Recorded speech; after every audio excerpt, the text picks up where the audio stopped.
वैदिक ने धीरे से मुड़कर दक्ष और बाकियों की तरफ देखा। उसने सबसे पहले दक्ष को देखा। तुमने उपकार को मार डाला। वैदिक ने दक्ष से शांति से पूछा। दक्ष ने वैदिक की ओर देखा। वैदिक शांत और एकाकी लग रहा था। वह ज्यादा घमंडी नहीं लग रहा था। आसपास के लोग तानाफूसी कर रहे थे, इसलिए दक्ष समझ गया कि यह युवक वाघेला वंश का सबसे बेहतरीन युवा साधना सम्राट था। किमियागिरी और साधना दोनों ही दृष्टि से वह काफी आत्मविश्वासी भी लग रहा था। उसने कहा था कि अगर शुभेंद्र किसी दिन उससे आगे निकल गया तो वह वापस आ जाएगा और वैदिक खुद वंश छोड़ देगा। दक्ष ने सिर हिलाया। अगले ही पल वैदिक गायब हो गया और एक परछाई में बदल गया। हवा में एक घातक ऊर्जा भर गई। दक्ष ने अपनी मुट्ठी उठाई और उसके सामने एक आकृति प्रकट हुई और एक मुट्ठी दक्ष की मुट्ठी से टकराई। दक्ष हिंसक रूप से पीछे की ओर धकेला गया, इसलिए नहीं कि उसका हमलावर बहुत शक्तिशाली था, बल्कि इसलिए कि अग्नि की शक्ति उसकी मुट्ठी में समा गई थी। उसका पूरा हाथ दर्द करने लगा। उसके कपड़े भी तुरंत जल गए और उसका पूरा हाथ लाल हो गया। दक्ष का हाथ जोर जोर से कांप रहा था। उसने तुरंत शक्तिशाली जीवन ब्रह्मांडीय ऊर्जा छोड़ी। उसके शरीर में फैली अग्निशक्ति तुरंत गायब हो गई और कुछ सेकंड बाद दक्ष ठीक हो गया। उसने आह भरी यह स्वीकार करते हुए कि अग्नि ऊर्जा प्रभावशाली थी। वैदिक के हमले के बाद वह आश्चर्यजनक रूप से सुरक्षित और स्वस्थ है। भीड़ ने हैरान होकर कहा। भीड़ चकित थी। वाघेला वंश डिवाइन फायर सिटी में एक स्तर 2 का प्रभावशाली समूह था। वे काफी शक्तिशाली थे। वैदिक वाघेला वंश का पहला साधना सम्राट था। वह बेहद खतरनाक था, हालांकि बहुत कम लोग जानते थे कि वह वास्तव में कितना शक्तिशाली था। वे जानते थे कि 9 द्वीपों के महाद्वीप की बैठक के बाद वह निश्चित रूप से रैंकिंग में शीर्ष पर आ सकता है। हालांकि वैदिक न सिर्फ दक्ष को एक ही वार में मार नहीं पाया, बल्कि उसे घायल भी नहीं कर पाया। यह आश्चर्यजनक और अद्भुत था। इधर वैदिक पीछे हट गया और दक्ष को अजीब नजरों से देखने लगा। उसने दक्ष की मुट्ठी पर हमला करते हुए एक आक्रामक ताकत को महसूस किया था। उसकी आग दक्ष की मुट्ठी में घुस गई थी, लेकिन वह दक्ष की मुट्ठी को घायल नहीं कर पाया था। अचानक उसके मन में दक्ष के लिए बहुत सम्मान की भावनाएं उठने लगी। तुम बहुत ताकतवर हो, कोई आश्चर्य नहीं कि तुमने उपकार को मार डाला, वैदिक ने शांति से कहा। फिर उसने दक्ष के बगल में दिया की ओर देखा और पूछा, क्या तुम रेड क्लाउड क्षेत्र के राजाओं में से एक की वंशज हो? अपने काम से काम रखो। दिया ने अपना सिर उठाकर गुस्से से वैदिक को देखते हुए कहा, मुझ में एक किमियागर राजा का खून है। मुझे तुम्हारा विरोधी होना चाहिए। क्या तुम मुझसे लड़ने की कोशिश करना चाहती हो? हम अपनी निजी आग पर दांव लगा सकते हैं। तुम्हारी क्या राय है? वैदिक ने शांति से पूछा। वैदिक की बात सुनकर दक्ष ठंडेपन से मुस्कुराया और वैदिक को घूरते हुए उसने उदासीनता से कहा, तुमने मुझ पर अचानक हमला किया और अब तुम एक ऐसी लड़की से द्वंद्व युद्ध करना चाहते हो जो तुमसे छोटी है। एक राजा किमियागर का वंशज वाघेला वंश का पहला साधना सम्राट सबसे मनोरंजक है। जब वैदिक ने दक्ष की बात सुनी तो वह खुश होकर मुस्कुराया और बोला, लगता है तुम्हें पता ही नहीं है कि कब रुकना है। मेरा पहला हमला काफी नहीं था। देखो, लगता है शुभेंद्र और तुम में कोई फर्क नहीं है, दक्ष ने शांति से कहा। उसने उदासीनता से वैदिक की ओर देखा। दक्ष की बात सुनकर वैदिक ने ठंडे स्वर में मुस्कुराते हुए कहा, अगर मैंने तुम्हें मार दिया तो लोग कहेंगे कि वाघेला वंश बेशर्म है। फिर उसने दिया की ओर फिर से देखा और कहा, तुम मुझसे छोटी हो, मैं तुम्हें और समय दे सकता हूँ। इस तरह लोग यह नहीं कहेंगे कि वाघेला वंश रेड क्लाउड क्षेत्र के राजाओं के युवा वंशजों को धमकता है। वैदिक की बात सुनकर दक्ष ने ठंडी आवाज में गुर्राहट की। वह आदमी तो शुभेंद्र से भी ज्यादा घमंडी था। दक्ष ने उसे ठंडी नजरों से देखा। वह कूदकर उस पर हमला करना चाहता था, लेकिन इसी समय दूर से कोई प्रकट हुआ और जोर से बोला, वाघेला वंश के सभी सदस्य बेतुके हैं। जब वाघेला वंश के सदस्यों ने ये सुना तो वे चौंक गए और सब दूर तक देखने लगे। उन्होंने भीड़ के पीछे किसी को आते देखा। वह धीरे धीरे आगे बढ़ रहा था। उसके लंबे काले बाल थे और उसकी आंखें गहरी काली थी, लेकिन ऐसा लग रहा था जैसे उन्हें उन गहरी काली आंखों में तारे दिखाई दे रहे हो। क्या बेतुका है? वैदिक ने शांति से पूछा। उसे आभास हो गया था कि उस व्यक्ति में उससे कुछ समानता है। इधर नवागंतुक मुस्कुराया और वैदिक को सहजता से देखते हुए कहा, तुम बहुत बेतुके हो। तुम किसी से कीमिया या साधना में प्रतिस्पर्धा करना चाहते हो। ठीक है, मैं तुम्हारे साथ खेलूंगा। वह व्यक्ति शांत और संयमित लग रहा था, लेकिन भीड़ चकित थी। डिवाइन फायर सिटी में बहुत सारे शक्तिशाली योद्धा थे, लेकिन कोई भी वैदिक से ज्यादा शक्तिशाली नहीं था। यहाँ तक कि लोग वैदिक की तुलना डिवाइन क्षेत्र के प्रथम साधना सम्राट से भी कर रहे थे। उससे इस तरह बात करने की हिम्मत किसने की? भीड़ सोच रही थी। इधर उस व्यक्ति की बात सुनकर वैदिक स्तब्ध रह गया। उसने अपने वार्ताकार की ओर तीखी नज़रों से देखा और कहा, आप कौन हैं? आपको अनुमान लगाना चाहिए। उस व्यक्ति ने शांतिपूर्वक कहा। जब वैदिक ने उसकी बात सुनी तो वह आश्चर्यचकित हो गया और फिर मुस्कुराते हुए बोला, रेड क्लाउड क्षेत्र के पहले साधना सम्राट वागधीश वैदिक वाघेला वंश का पहला साधना सम्राट था। एकमात्र व्यक्ति जो ये कहने का साहस कर सकता था कि वह कीमिया और साधना दोनों के मामले में उस व्यक्ति के साथ प्रतिस्पर्धा कर सकता है। वह व्यक्ति वही था जो कीमिया और साधना जानता था और जो काफी मजबूत था। रेड क्लाउड क्षेत्र का पहला साधना सम्राट वागधीश। वह अकेला व्यक्ति था जो वैदिक से इस तरह बात करने का साहस कर सकता था। रेड क्लाउड क्षेत्र के पहले साधना सम्राट वागधीश। किसी ने हैरान होकर कहा, क्या वह रेड क्लाउड क्षेत्र का पहला साधना सम्राट है? मैंने पहली बार 9 द्वीपों के महाद्वीप के प्रथम साधना सम्राटों में से किसी एक को देखा है। उसकी ऊर्जा असाधारण है। प्रथम साधना सम्राट बहुत प्रसिद्ध है, वाघेला वंश के सर्वश्रेष्ठ साधना सम्राट से भी ज्यादा प्रसिद्ध। क्या वैदिक उसका मुकाबला कर सकता है? क्या वह डिवाइन क्षेत्र के प्रथम साधना सम्राट का मुकाबला कर सकता है? कई लोगों ने सोचा डिवाइन क्षेत्र 9 द्वीपों के महाद्वीप का मध्य भाग था और डिवाइन फायर सिटी डिवाइन क्षेत्र का मध्य भाग था। यहाँ कई शक्तिशाली योद्धा थे। वाघेला वंश डिवाइन फायर सिटी में एक स्तर 2 समूह था और कुछ ही परिवार उनसे मुकाबला कर सकते थे। लेकिन रेड क्लाउड क्षेत्र में राजाओं के वंशज प्रथम श्रेणी के योद्धा थे। वाघला वंश कमजोर नहीं था, बस पदानुक्रम में उनके अलग अलग स्थान थे। एक रेड क्लाउड क्षेत्र से था और दूसरा डिवाइन क्षेत्र के शक्तिशाली क्षेत्र से। इसलिए रेड क्लाउड क्षेत्र के प्रथम साधना सम्राट ने वाघेला वंश के प्रथम साधना सम्राट से इस तरह बात करने का साहस किया। हालांकि वागधीश की प्रतिष्ठा ज्यादा अच्छी लग रही थी। इधर दक्ष ने वागधीश पर नजर डाली। उसने कुछ समय पहले ही उसका नाम रेड क्लाउड क्षेत्र के प्रथम साधना सम्राट के रूप में सुना था। उसके पास 9 आत्माएं और 9 ज्वालाएं थी और प्रत्येक ज्वाला विस्फोटक थी। वह कीमिया और साधना दोनों ही दृष्टि से अविश्वसनीय रूप से शक्तिशाली था।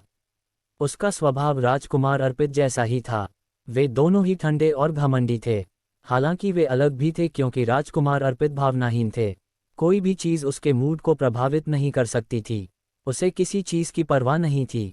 उसे प्रकृति की सभी चीज़ों की भी परवाह नहीं थी। कोई भी चीज़ उसे खुश या दुखी नहीं कर सकती थी। हालांकि वागधीश घमंडी और ठंडा था, लेकिन वह एक कुलीन व्यक्ति जैसा दिखता था। शायद इसका उसकी सामाजिक स्थिति से कुछ लेना देना था। दक्ष को पूरी तरह से समझ नहीं आया कि वागधीश की सामाजिक स्थिति क्या थी। इधर इस समय दिया की आंखें चमक रही थी। वह वागधीश को घूर रही थी। एक पल के लिए तो उसने कुछ नहीं कहा, लेकिन फिर भाई दिया ने अचानक कहा। दिया की बात सुनकर दक्ष हैरान रह गया। भाई इस समय दक्ष का दिल जोर जोर से धड़क रहा था। इस समय उसे कुछ समझ आया और वह मुस्कुराया। दिया बेहद प्रतिभाशाली थी। वह रेड क्लाउड क्षेत्र के एक राजा की वंशज थी। वह वागधीश की बहन भी थी, रेड क्लाउड क्षेत्र के प्रथम साधना सम्राट की बहन। ये सब अचानक ही तार्किक लगने लगा। इसमें कोई आश्चर्य की बात नहीं थी कि दिया को अपने भाई पर इतना यकीन था। दक्ष रेड क्लाउड क्षेत्र के बारे में ज़्यादा नहीं जानता था, इसलिए वह हैरान था। हालांकि उसके आसपास रेड क्लाउड क्षेत्र के लोग बिल्कुल भी हैरान नहीं थे। उन्हें पता था कि ऐसा होने वाला है। दिया, मैंने तुमसे कहा था कि मेरे आने का इंतजार करो, लेकिन आखिरकार तुम आहिल और आर्निक के साथ डिवाइन फायर सिटी आ ही गई, वागधीश ने दिया से कहा। दिया ने मुंह बनाया और फिर अहिल और आर्निक दोनों ने एक साथ कहा, शिष्य आप मुझे इसी नाम से बुलाते हैं। साथ ही शिष्य वागधीश ने उदासीनता से कहा। वागधीश की बात सुनकर वे दोनों व्यंग्यात्मक ढंग से मुस्कुराए और बोले, भाई कृपया हमें क्षमा कर दीजिए। भाई मैंने उनसे कहा था कि वे मुझे भी साथ ले जाएं। दिया ने कहा, मुझे पता था कि यह तुम ही हो, वागधीश ने कहा। फिर उसने आहिल और आर्निक की ओर देखा और कहा, अच्छा हुआ कि इस बार कुछ नहीं हुआ, लेकिन ऐसा दोबारा नहीं होना चाहिए, वरना अगर तुम फिर से ऐसे बेशर्म लोगों से टकराए तो क्या करोगे। वागधीश की बात सुनकर वैदिक ने भौहें चढ़ाई। बेशर्म, वह नया आदमी साफ तौर पर उसके बारे में बात कर रहा था, लेकिन वह कुछ कह नहीं सका। आखिरकार वह वाघेला वंश का प्रथम साधना सम्राट था और उसने एक छोटी लड़की को चुनौती दी थी। ये बिल्कुल भी उचित नहीं था। हाँ भाई, हम समझते हैं, आहिल और आर्निक ने सहमति जताते हुए कहा। वे जानते थे कि वह उन्हें दोष नहीं देना चाहता था। वह जानता था कि कैसे व्यवहार करना है। वे दिया को इतनी दूर से डिवाइन फायर सिटी में लाए थे। ये सचमुच थोड़ा खतरनाक और अनुचित था, लेकिन दिया को नहीं पता था कि उस समय वागधीश कब बाहर आएगा और वह यात्रा शुरू करने के लिए बेताब थी। उनके शिक्षक को अक्सर उसकी वजह से सिर दर्द होता था। इधर वागधीश ने ज्यादा कुछ नहीं कहा। उसने चारों ओर भीड़ की ओर देखा। एक छोटी बच्ची को चुनौती देना यह साबित करता है कि वाघेला वंश के लोग इतने मजबूत नहीं हैं। अब मैं यहाँ हूँ। अगर तुम कीमिया या साधना में प्रतिस्पर्धा करना चाहो तो मुझसे मुकाबला कर सकते हो। अगर तुम बहुत कमजोर हो तो तुम अपने वंश के कुछ लोगों को बुला सकते हो और मुझसे एक साथ मुकाबला कर सकते हो। वागधीश ने ठंडे स्वर में कहा। अगर वह वहां ना होता तो वे उसकी छोटी बहन को धमकाते और शायद उसकी अग्नि चुरा लेते। एक कीमिया विशेषज्ञ के लिए अग्नि अनमोल थी। यह उनके जीवन का हिस्सा थी। अगर कोई उनसे इसे छीन लेता तो वे न सिर्फ अपनी अग्नि खो देते बल्कि उनकी साधना पर भी इसका बहुत बड़ा असर पड़ता। वे कमजोर हो जाते और उन्हें उबरने में सालों लग जाते। अगर वागधीश वहां ना होता तो वे उसकी छोटी बहन को धमकाते और शायद उसकी अग्नि चुरा लेते। एक कीमिया विशेषज्ञ के लिए अग्नि अनमोल थी। यह उनके जीवन का हिस्सा थी। अगर कोई उनसे इसे छीन लेता तो वे न सिर्फ अपनी अग्नि खो देते बल्कि उनकी साधना पर भी इसका बहुत बड़ा असर पड़ता। वे कमजोर हो जाते और उन्हें उबरने में सालों लग जाते। इस समय वागधीश की बात सुनकर वैदिक का चेहरा सख्त हो गया। वागधीश रेड क्लाउड क्षेत्र का प्रथम साधना सम्राट था। वैदिक ने उसके बारे में पहले ही बहुत कुछ सुन रखा था। वह हमेशा से उससे मुकाबला करना चाहता था, लेकिन अब वह उसके सामने था और उसे समझ नहीं आ रहा था कि क्या कहे या क्या करें। वह जोखिम नहीं उठाना चाहता था, खासकर 9 द्वीपों के महाद्वीप की बैठक से ठीक पहले।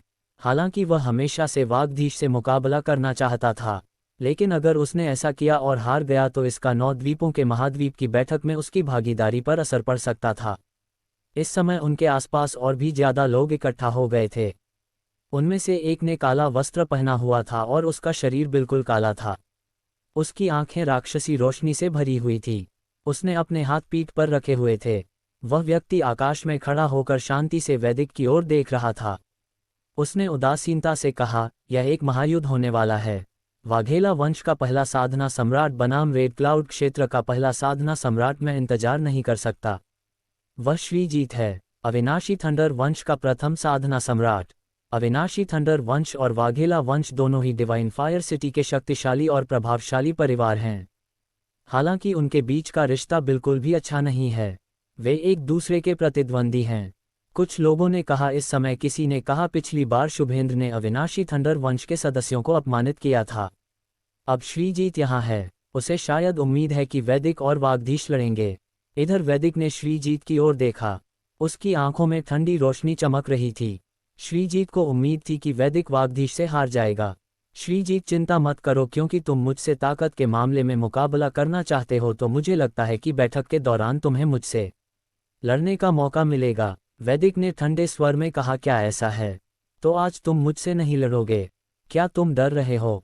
श्रीजीत ने वैदिक से उदासीनता से कहा। हम, वैदिक ने ठंडी आवाज में कहा। उसने चारों ओर देखा और हैरान रह गया। पूर्वी शहर के बहुत सारे प्रसिद्ध और शक्तिशाली योद्धा अचानक वहां इकट्ठा हो गए थे और वे सभी उन्हें घूर रहे थे। क्या बात है? पूर्वी शहर के इतने सारे शक्तिशाली योद्धा आज यहाँ एकत्र हुए हैं। आप सब उत्साहित दिख रहे हैं। वैदिक ने उदासीनता से मुस्कुराते हुए कहा। भीड़ में से एक ने मुस्कुराते हुए कहा, हम सब वाघेला वंश को रेड क्लाउड क्षेत्र के प्रतिभाशाली योद्धाओं से मुकाबला करते देखना चाहते थे। हमें पता चला कि वाघेला वंश हार गया है और अब तुम यहाँ हो। हम तुम्हें रेड क्लाउड क्षेत्र के प्रथम साधना सम्राट के खिलाफ लड़ते हुए देखना चाहते हैं। ये दिलचस्प होगा। इस समय सब लोग खुश लग रहे थे। सभी लोग वैदिक और वागधीश की लड़ाई देखना चाहते थे। कई लोगों ने कीमिया प्रतियोगिता देखी थी। शुरुआत में शुभेंद्र नायक था, लेकिन अब वे वैदिक और वागधीश की लड़ाई देखना चाहते थे। पूर्वी शहर में खबर तेजी से फैल रही थी और ज़्यादा से ज़्यादा लोग वहां जमा हो रहे थे। वे सभी उम्मीद कर रहे थे कि माहौल और भी ज़्यादा जीवंत हो जाएगा। डिवाइन क्षेत्र और रेड क्लाउड क्षेत्र के दो कीमियागर परिवारों के बीच यह एक जबरदस्त द्वंद्व युद्ध होने वाला था। इधर उस व्यक्ति की बात सुनकर वैदिक ने उसे तीखी नज़रों से देखा। वह व्यक्ति भी बिना प्रभावित हुए बस उसे देखता रहा। आप कौन हैं महामहिम? वैदिक ने गंभीरता से पूछा। वह हैरान था कि किसी ने उससे इस तरह बात करने की हिम्मत की। पूर्वी शहर में कोई भी उससे इस तरह बात करने की हिम्मत नहीं करता था। वह राजकुमार अर्पित है और आश्चर्यजनक रूप से वह भी यहाँ है। किसी ने हैरान होकर कहा। कई लोग उसे देखकर चौंक गए। उन्होंने उसे वाधवानी परिवार में देखा था। डार्क नाइट क्षेत्र के प्रथम साधना सम्राट राजकुमार अर्पित। वैदिक ने हैरान होकर कहा। भीड़ की बात सुनकर वैदिक समझ गया कि वह व्यक्ति डार्क नाइट क्षेत्र का प्रथम साधना सम्राट राजकुमार अर्पित था। वैदिक ने व्यंग्यात्मक मुस्कान के साथ कहा, क्या आज सभी प्रथम साधना सम्राट यहाँ है? मेरा साथी शिष्य अभी भी एकांत में ध्यान कर रहा है। उसके पास यहाँ आने का समय नहीं था, इसलिए मैं देवल अकेला आया हूँ क्योंकि मेरे पास करने को कुछ नहीं था और मैंने राजाओं के वंशजों के युद्ध के बारे में सुना था। मैं ये युद्ध देखना चाहता था। इसी समय किसी और ने कहा। भीड़ ने पलटकर उस व्यक्ति की ओर देखा। वह व्यक्ति सुशिक्षित, विद्वान सा, शांत और संयमित लग रहा था। आप कौन है, महामहिम? वैदिक ने उसे घूरते हुए कहा। वह उसे नहीं पहचानता था। डिवाइन माउंटेन से एक राहगीर। आज का दिन बहुत जीवंत है। आश्चर्यजनक रूप से यहाँ इतने सारे अद्भुत लोग हैं और 9 द्वीपों के महाद्वीप के 2 साधना सम्राट भी हैं। मैं यहाँ आकर खुश हूँ, देवल ने कहा। देवल की बात सुनकर भीड़ कांप उठी। देवल डिवाइन माउंटेन से आया एक राहगीर था। उसका साथी शिष्य डिवाइन क्षेत्र का प्रथम साधना सम्राट था। वह 9 द्वीपों के महाद्वीप के सबसे शक्तिशाली साधना सम्राटों में से एक था। यहाँ तक कि श्रीजीत और वैदिक भी उसका नाम जानते थे। इस समय बहुत सारे शक्तिशाली योद्धा वहां एकत्र हुए थे। ये देखकर सभी आश्चर्यचकित थे। बेशक लोग उत्साहित भी थे। 9 द्वीपों के महाद्वीप की बैठक निकट आ रही थी, इसलिए यहाँ कई शक्तिशाली योद्धा मौजूद थे। वे सभी प्रतिभाशाली और शक्तिशाली थे। क्या यहाँ 9 द्वीपों के महाद्वीप की एक छोटी सी बैठक होने वाली है? भीड़ ने सोचा। वैदिक, क्योंकि सब इतने उत्साहित हैं इसलिए तुम्हें कुछ करना चाहिए। हमें दिखाओ कि तुम कितने शक्तिशाली हो। देखते हैं डिवाइन क्षेत्र के कीमियाग्रो और रेड क्लाउड क्षेत्र के कीमियाग्रो, जो राजाओं के वंशज भी हैं, में से कौन बेहतर है? श्रीजीत ने जोर देकर कहा। वह सचमुच चाहता था कि उन दोनों के बीच द्वंद्व युद्ध हो। इधर अब जब इतने सारे शक्तिशाली योद्धा वहां मौजूद थे तो वैदिक पीछे नहीं हट सकता था। यह अब 2 समूहों के बीच का मामला नहीं था, बल्कि डिवाइन क्षेत्र और रेड क्लाउड क्षेत्र के 2 राजाओं के वंशजों का मामला था। ये कीमिया और साधना का मामला था। ब्रह्मांडीय स्तर के शीर्ष के प्रतिभाशाली लोग वहां एकत्र हुए थे। कुछ तो होना ही था। इधर वागधीश पहले की तरह शांत और संयमित दिख रहा था, मानो कुछ हुआ ही ना हो। वह रेड क्लाउड क्षेत्र का प्रथम साधना सम्राट था। उसे वैदिक का कोई डर नहीं था। वैसे भी उसे अपने से ताकतवर लोगों से लड़ने में कोई डर नहीं था। मैं भी कीमिया तकनीकें देखना चाहता हूँ। मुझे आपके बीच कीमिया लड़ाई देखना अच्छा लगेगा, देवल ने मुस्कुराते हुए कहा। मानो ये तय हो कि इन दोनों के बीच कीमिया की लड़ाई होने वाली है। ये लोग मजा किया है। वैदिक और वागधीश को लड़ना ही होगा, भीड़ ने कहा। इधर वैदिक ने वागधीश को देखा। उसकी आंखें चमक रही थी। उसे इस तरह के एहसास से नफरत थी। उसे खुद तय करना पसंद था कि उसे लड़ना है या नहीं। उसे यह बिल्कुल पसंद नहीं था जब लोग उसे कुछ भी करने के लिए मजबूर करते थे। उसे इससे सबसे ज्यादा नफरत थी। वह इस समय गुस्से में था। वैदिक ने वागधीश की ओर देखा और कहा, आप रेड क्लाउड क्षेत्र के प्रथम साधना सम्राट हैं। आपके पास 9 आत्माएं और 9 ज्वालाएं हैं। मैं सचमुच आपसे लड़ना चाहता हूं, लेकिन मुझे ये पसंद नहीं है कि लोग मुझे कुछ करने के लिए मजबूर करें। हम 9 द्वीपों के महाद्वीप की बैठक के दौरान लड़ेंगे। क्या आपको इससे कोई आपत्ति है? अरे! वैदिक की बात सुनकर भीड़ हैरान रह गई। वैदिक ने अचानक पीछे हटने का फैसला किया। वैदिक को इस बात की चिंता नहीं थी कि लोग उसका मजाक उड़ाएंगे। वैदिक को यह बिल्कुल पसंद नहीं था कि लोग कुछ करने के लिए उस पर दबाव डालें। यही कारण था कि उसने पीछे हटने का फैसला किया, क्योंकि लोग उस पर वागधीश से लड़ने का दबाव डाल रहे थे और यह उसे बिल्कुल पसंद नहीं था। इसके अलावा वागधीश 9 द्वीपों के महाद्वीप की बैठक से पहले कोई जोखिम नहीं उठाना चाहता था। इधर श्रीजीत और देवल सभी को उम्मीद थी कि वैदिक द्वंद्व युद्ध करेगा, इसीलिए वे इतना जिद कर रहे थे। लेकिन वैदिक उनके दबाव में नहीं झुका। इस समय लोग सोच रहे थे कि ऐसा क्यों हुआ? तुम मेरी बहन के खिलाफ लड़ना चाहते थे और अब यहाँ आकर मुझसे कह रहे हो कि तुम्हें पसंद नहीं जब लोग तुम्हें कुछ करने के लिए मजबूर करते हैं। क्या तुम्हारा मतलब है कि तुम्हें सिर्फ कमजोर लोगों से लड़ना पसंद है? वागधीश ने कहा। वह हार मानने को तैयार नहीं था। उसके आने से पहले वैदिक दिया के खिलाफ लड़ना चाहता था और अपनी निजी आग पर दांव लगाना चाहता था।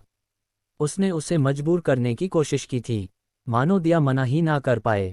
वागधीश हार नहीं मान रहा था। वैदिक कुछ नहीं कह सकता था। तुम्हारी एक बहन है और मेरा एक भाई है। वे भी राजाओं के वंशज हैं। वैदिक ने कहा। वैदिक की बात सुनकर लोगों को किसी और की याद आ गई। एक राक्षसी योद्धा वैदिक का छोटा भाई रौनक। हालांकि सब जानते थे कि रौनक को गोली बनाना पसंद नहीं था। वह एक लड़ाकू राक्षस था। वह पागल योद्धा था। रौनक और वैदिक का व्यक्तित्व बिल्कुल अलग था। इस समय कई लोगों को वैदिक पर शक हुआ। अगर रौनक और दिया के बीच कोई कीमिया लड़ाई होती तो रौनक जीत नहीं पाता। उसे गोली बनाने से नफरत थी। और आगे वागधीश ने कहा, मेरा भाई कीमिया में अच्छा नहीं है, फिर भी उसे लड़ना पसंद है। वैदिक ने धीरे से कहा, यह बात सबको पता थी। उसने झूठ नहीं बोला। अगर रौनक और दिया ने ठीक से लड़ाई लड़ी तो दिया के पास रौनक से जीतने का कोई मौका नहीं होगा। वागधीश ने कुछ नहीं कहा। वह सिर्फ वैदिक के आगे बोलने का इंतजार कर रहा था। मेरा भाई कीमिया में बहुत बुरा है, लेकिन वह एक बेहतरीन योद्धा है। वह तुम्हारी बहन से नहीं लड़ सकता, इसलिए उनकी तुलना करना मूर्खता होगी। हालांकि क्योंकि आज हम ऐसी स्थिति में हैं और मैं लड़ना नहीं चाहता, इसलिए मैं अपने भाई को इसमें शामिल होने के लिए कह सकता हूँ। वह मुझसे 4 साल छोटा है। वह रेड क्लाउड क्षेत्र के तुम्हारे कुछ लोगों से भी छोटा होगा। इसलिए तुम्हारे लोग जो राजाओं के वंशज हैं उससे लड़ सकते हैं। बेशक तुम रेड क्लाउड क्षेत्र के प्रथम साधना सम्राट हो, तुम उससे नहीं लड़ सकते। वैदिक ने कहा। उसने आगे कहा, रेड क्लाउड क्षेत्र में सिर्फ तुम ही नहीं हो जो राजाओं के वंशज हो, कुछ और भी होंगे। जब तक वे साधना सम्राट हैं, वे मेरे भाई के खिलाफ लड़ सकते हैं। अगर मेरा भाई हार गया तो मैं अपनी जान दांव पर लगाने को तैयार हूं। अपनी बात खत्म करते ही वैदिक ने अपना हाथ उठाया और उसके हाथ में लपटें दिखाई दी। लपटें एकदम सफ़ेद थी जो नाचती हुई लग रही थी। ये बहुत ज़्यादा गर्म तो नहीं थी पर असाधारण थी। अपनी बात खत्म करते ही वैदिक ने अपना हाथ उठाया और उसके हाथ में लपटें दिखाई दी। लपटें एकदम सफ़ेद थी जो नाचती हुई लग रही थी। ये बहुत ज़्यादा गर्म तो नहीं थी पर असाधारण थी। कितना बहादुर है। वैदिक आश्चर्यजनक रूप से अपनी अग्नि छोड़ने को तैयार है। हालांकि वाघेला वंश का पागल योद्धा तब तक नहीं हार सकता जब तक कि रेड क्लाउड क्षेत्र का प्रथम साधना सम्राट वागधीश उससे व्यक्तिगत रूप से ना लड़े। कोई भी उसे अपमानित करने की हिम्मत नहीं करता। किसी ने कहा। रौनक को जानने वाले लोग जानते थे कि यह कोई उचित प्रस्ताव नहीं था। सब समझ गए थे कि ऐसी लड़ाई वैदिक के लिए फायदेमंद होगी। वह वागधीश के खिलाफ लड़ना नहीं चाहता था क्योंकि वह जानता था कि वह जीत नहीं सकता। इधर वागधीश ने वैदिक के छोटे भाई के बारे में कभी नहीं सुना था और उसे नहीं पता था कि वह कितना शक्तिशाली है। हालांकि वह जानता था कि अगर वैदिक अपनी अग्नि पर दांव लगाने को तैयार है तो इसका मतलब है कि उसके छोटे भाई की युद्ध क्षमताएं भयानक होंगी। वैदिक जानता था कि वे निश्चित रूप से जीतेंगे, इसलिए उसने अपनी आग पर दांव लगाने की हिम्मत की। कीमियागों के लिए एक शक्तिशाली अग्नि अमूल्य थी। वे सभी अग्नि साधना का अभ्यास करते थे। अग्नि के बिना वे कीमिया नहीं कर सकते थे, ठीक वैसे ही जैसे हथियार बनाने वाले डिप्लॉयमेंट मंत्रों के बिना कुछ नहीं कर सकते थे।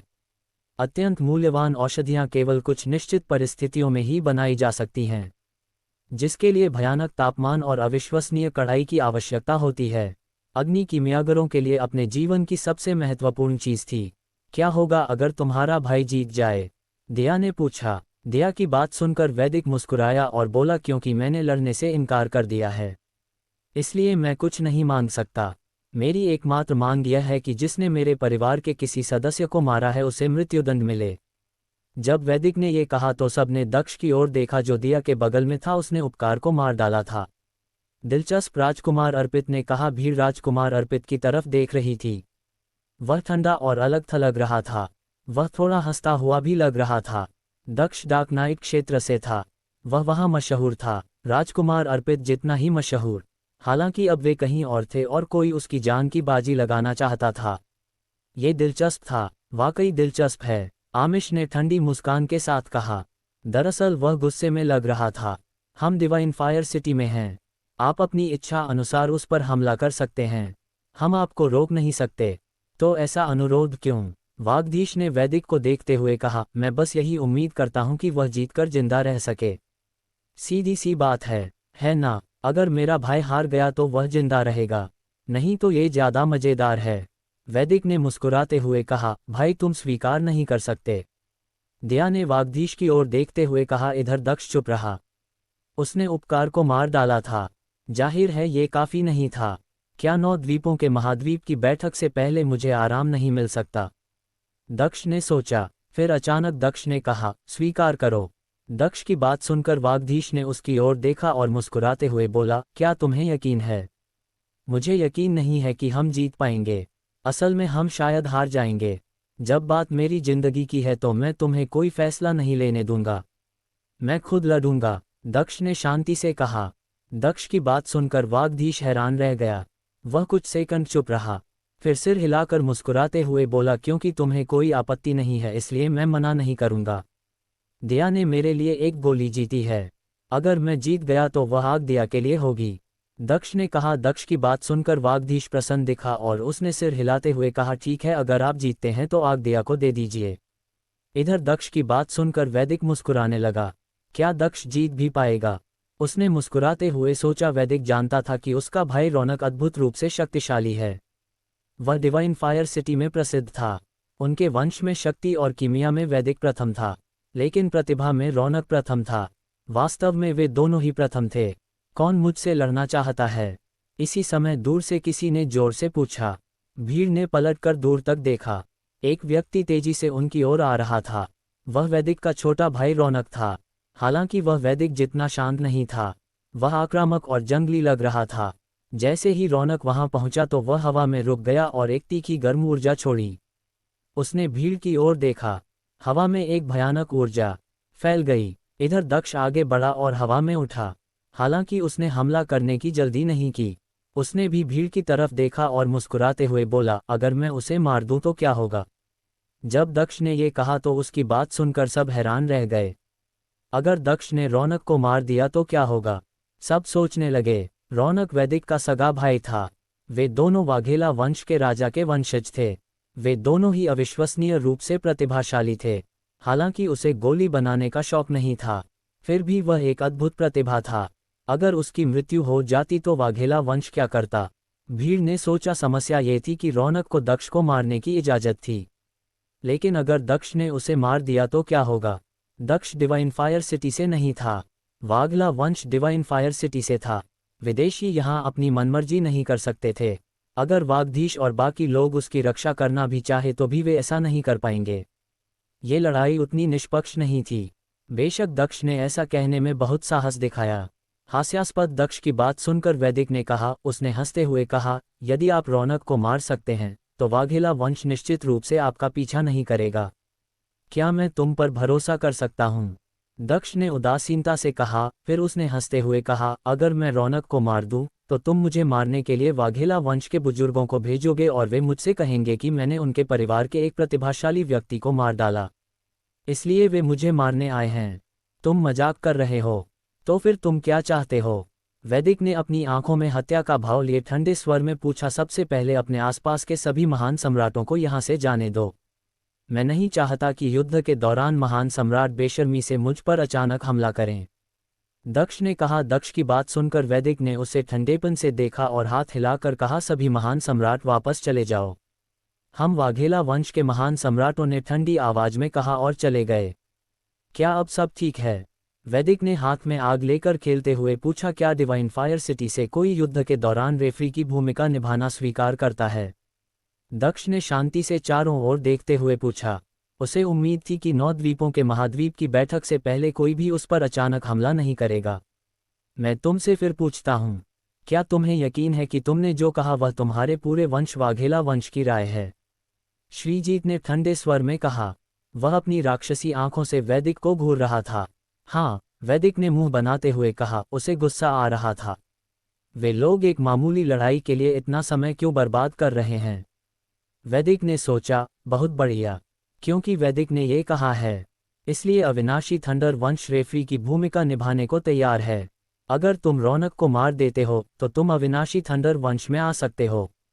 हम तुम्हारी रक्षा करेंगे और तुम बिना किसी परीक्षा के 4 मुख्य परिवारों में अगले दौर के लिए जाने के योग्य हो जाओगे। श्रीजीत ने दक्ष से गंभीरता से कहा। उसने आगे कहा, जब तुम 4 मुख्य परिवारों में से किसी एक में जाते हो तो इसका मतलब है कि तुम 9 द्वीपों के महाद्वीप की बैठक में भाग ले सकते हो। फिर भले ही वाघेला वंश बेशर्म हो, वे तुम पर हमला करने की हिम्मत नहीं करेंगे क्योंकि यह नियमों के विरुद्ध है। लोग 9 द्वीपों के महाद्वीप की बैठक के नियम जानते थे। जिन लोगों को चुना जाता था उन पर हमला नहीं किया जा सकता था। ऐसा इसलिए था ताकि 9 द्वीपों के महाद्वीप की बैठक निष्पक्ष रहे, कोई भी बैठक को प्रभावित ना कर सके। अन्यथा डिवाइन फायर सिटी के शक्तिशाली परिवार शक्तिशाली विदेशी योद्धाओं को मारने और उन्हें भाग लेने से रोकने के लिए भयानक रूप से शक्तिशाली योद्धाओं को भेज सकते थे। इस तरह डिवाइन फायर सिटी के परिवारों के उच्च रैंक प्राप्त करने के अधिक अवसर होते। डिवाइन फायर सिटी में कोई भी नियम तोड़ने की हिम्मत नहीं कर सकता था क्योंकि वहां कानून प्रवर्तन अधिकारी तैनात थे। कुछ लोगों ने अपने रिश्तेदारों की मदद के लिए नियम तोड़ने की कोशिश की थी और वे उसी दिन गायब हो गए थे। फिर किसी ने नियम तोड़ने की हिम्मत नहीं की क्योंकि यह ऐसा ही है, तो लड़ाई के लिए थोड़ी जगह छोड़ दो। धन्यवाद। वाघेला वंश के लोगों को दूर रहना चाहिए, वे इसमें शामिल नहीं हो सकते, दक्ष ने शांति से कहा। दक्ष की बात सुनकर वैदिक ने उसे ठंडेपन से देखा और कहा, कितना घमंडी है, तुम हमें किस तरह के लोग समझते हो? आप अच्छी तरह जानते हैं कि आप किस तरह के लोग हैं। मुझे इस बारे में कुछ कहने की जरूरत नहीं है, दक्ष ने ठंडे स्वर में कहा। दिलचस्प। दक्ष की बात सुनकर वैदिक ने ठंडे स्वर में कहा। वह वाघेला वंश के सदस्यों के साथ कुछ कदम पीछे हट गया। हे, वाकई दिलचस्प है, देवल ने पहले की तरह शांत भाव से कहा। वह राजकुमार अर्पित के बगल में आ गया। वे दोनों वैदिक और उसके बगल के बाकी सदस्यों के सामने खड़े हो गए ताकि कहीं वे आपस में ना उलझ जाए। इसके बाद कई लोग दक्ष और रौनक को लड़ने के लिए थोड़ी जगह देने के लिए दूर चले गए। वे देखना चाहते थे कि रौनक कितना शक्तिशाली है। दुर्भाग्य से वैदिक ने भी लड़ने से इनकार कर दिया था, वरना यह और भी दिलचस्प होता। लेकिन शायद वह अपने छोटे भाई को अपने वंश की प्रतिष्ठा वापस पाने के लिए लड़ा रहा था, पहले जीतकर और दूसरा दक्ष को मारकर जिसने उनके एक आदमी को मार डाला था। वैदिक को ये लड़ाई न्यायसंगत नहीं लगी। उसके हिसाब से दक्ष की जान उसकी आग से कहीं कम महत्वपूर्ण थी। वह बस अपनी प्रतिष्ठा वापस पाना चाहता था, लेकिन दक्ष अभी भी उसका मनोरंजन कर रहा था। वैदिक को लगा कि दक्ष हास्यास्पद है। उसके अनुसार दक्ष पहले ही मर चुका था, वह रौनक को नहीं हरा सकता था, उसकी मृत्यु निश्चित थी, इसलिए वह युद्ध देखकर खुश था। इधर इस समय बीच में सिर्फ दक्ष और रौनक ही बचे थे। रौनक ने अपनी ऊर्जा को जारी किया, उसकी ऊर्जा वातावरण में फैल गई और वह पागल सा लग रहा था। तुम सच में बहुत बातूनी हो, रौनक ने कहा। वह उतना परिपक्व नहीं लग रहा था, इसलिए जब वह गुस्से में दिखता था तो वह मजाकिया लगता था, लेकिन उसकी ऊर्जा अभी भी प्रभावशाली थी, जिससे धरती और आकाश हिल रहे थे। जैसे जैसे उसकी ऊर्जा की तीव्रता बढ़ती जा रही थी, वह पागल होता जा रहा था। उसे देखते ही लोगों के दिल धड़कने लगे। रौनक उतना परिपक्व नहीं लग रहा था, इसलिए जब वह गुस्से में दिखता था तो वह मजाकिया लगता था, लेकिन उसकी ऊर्जा अभी भी प्रभावशाली थी, जिससे धरती और आकाश हिल रहे थे। जैसे जैसे उसकी ऊर्जा की तीव्रता बढ़ती जा रही थी, वह पागल होता जा रहा था। उसे देखते ही लोगों के दिल धड़कने लगे। कितना ताकतवर है, वह पागलपन की हद तक ताकतवर है। मैंने सुना है कोई भी उसे चुनौती देने की हिम्मत नहीं करता। किसी ने कहा। इस समय रौनक भयानक अग्नि लपटों से घिरा हुआ था। वह अग्नि देवता जैसा लग रहा था। दहाड़ रौनक गुस्से से दहाड़ा और दक्ष की ओर आग के गोले दागे। दक्ष को अपनी ओर बढ़ती हुई लपटों का आभास हुआ। उसने अपनी उंगलियों में एक भयानक तलवार का इरादा एकत्र कर लिया। उसने अपनी उंगलियां आगे बढ़ाई और उसकी उंगलियों से भयानक तलवार की रोशनियां निकली जो सीधे आग के गोलों से टकराए। इसी समय रौनक आगे बढ़ा। वह आग से घिरा हुआ था, उसके चारों ओर की हवा जल रही थी।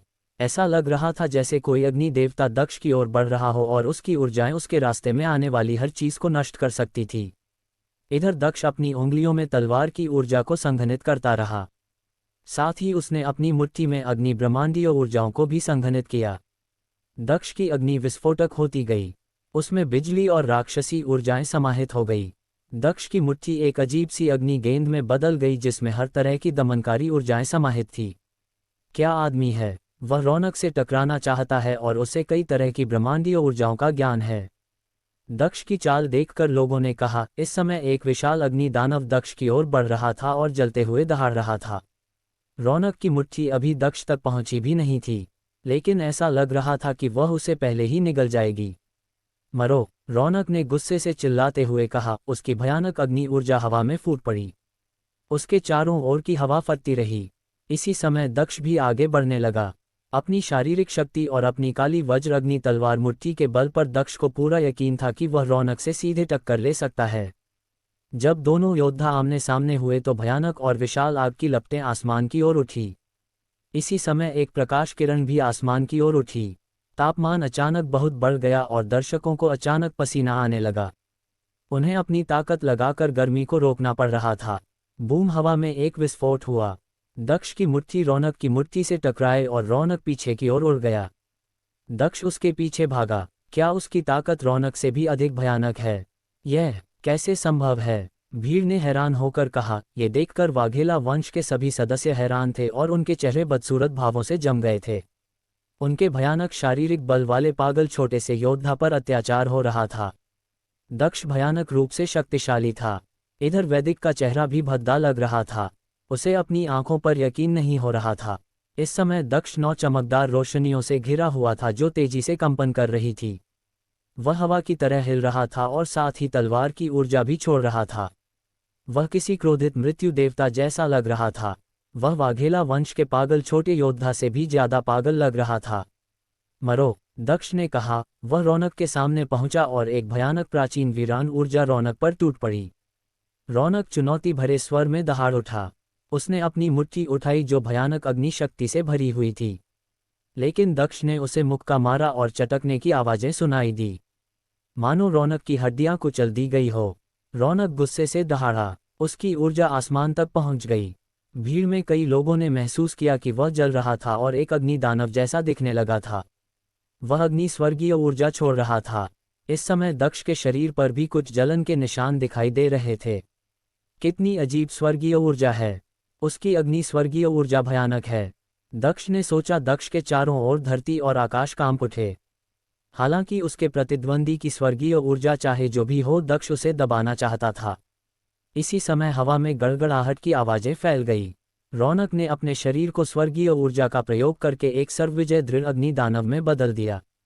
इस समय वह एक भयानक अग्निव जैसा लग रहा था। हालांकि दक्ष बिना रुके उस पर मुंह बरसाता रहा। धमाकों से धरती और आकाश कांपते रहे। रौनक का अग्नि दानव शरीर टूटता रहा।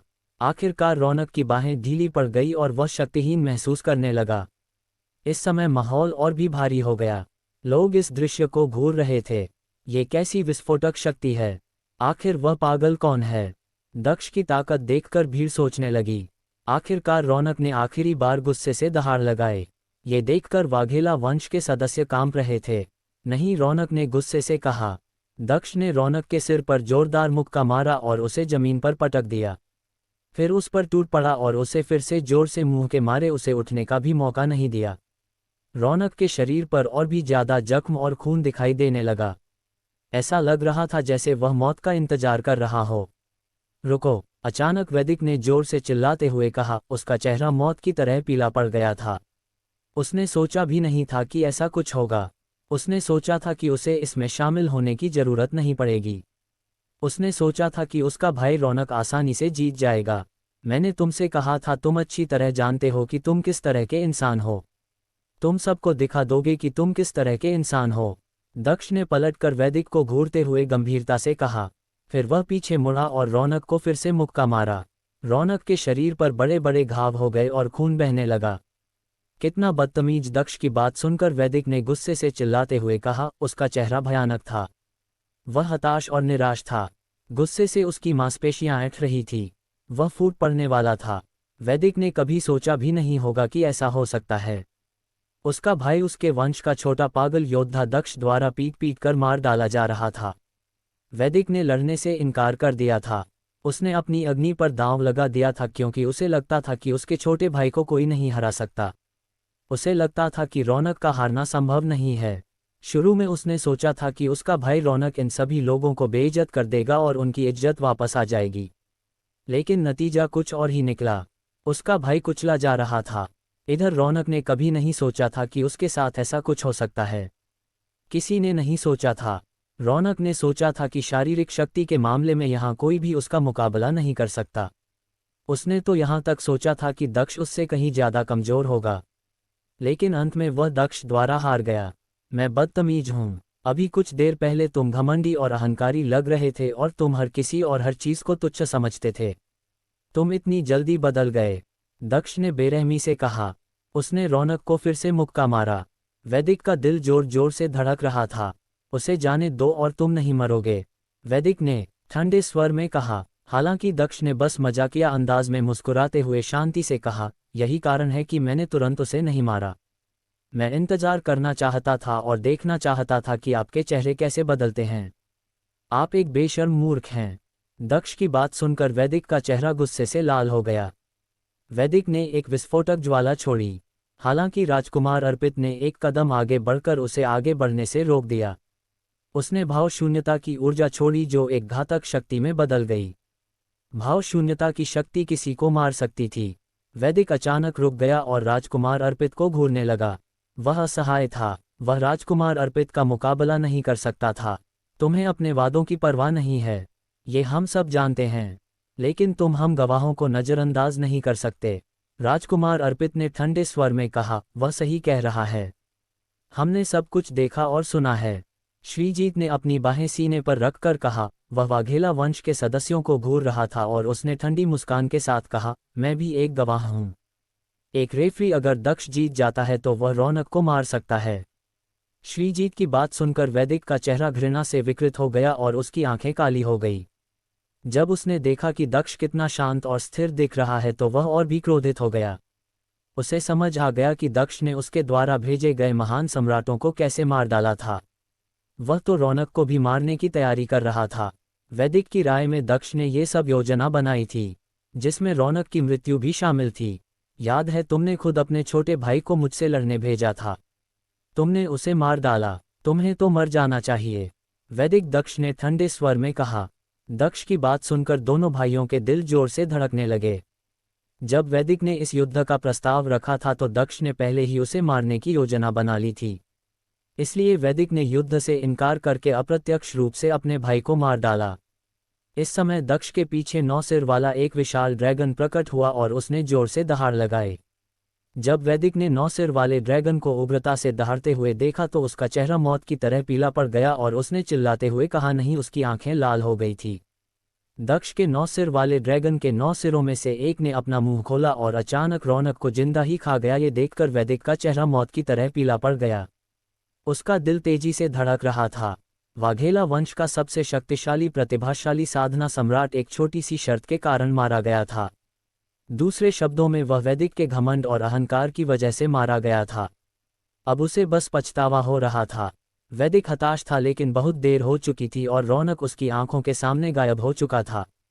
तुम मर जाओगे, वैदिक ने तीखी आवाज में गुस्से से चिल्लाते हुए कहा। हालांकि राजकुमार अर्पित ने ठंडी मुस्कान के साथ वैदिक की ओर देखा और कहा, आप दयनीय और हास्यास्पद हैं। वैदिक ने राजकुमार अर्पित को ठंडेपन से घूरा। वह गुस्से से उबल रहा था। 9 द्वीपों के महाद्वीप की बैठक में 9 द्वीपों के महाद्वीप में हर जगह से कई प्रतिभाशाली लोग होंगे। डिवाइन क्षेत्र के पहले साधना सम्राट के अलावा आपने कभी और कितने प्रतिभाशाली लोगों के बारे में सुना है? आप इतने अहंकार से कैसे कार्य कर सकते हैं? आप ये भी नहीं जानते कि आपके प्रतिद्वंदी कौन होने चाहिए। आप इतने अहंकार से कार्य करने की हिम्मत करते हैं। क्या आपको लगता है कि आप डिवाइन क्षेत्र के पहले साधना सम्राट बनेंगे? राजकुमार अर्पित ने उसका मजाक उड़ाते हुए कहा।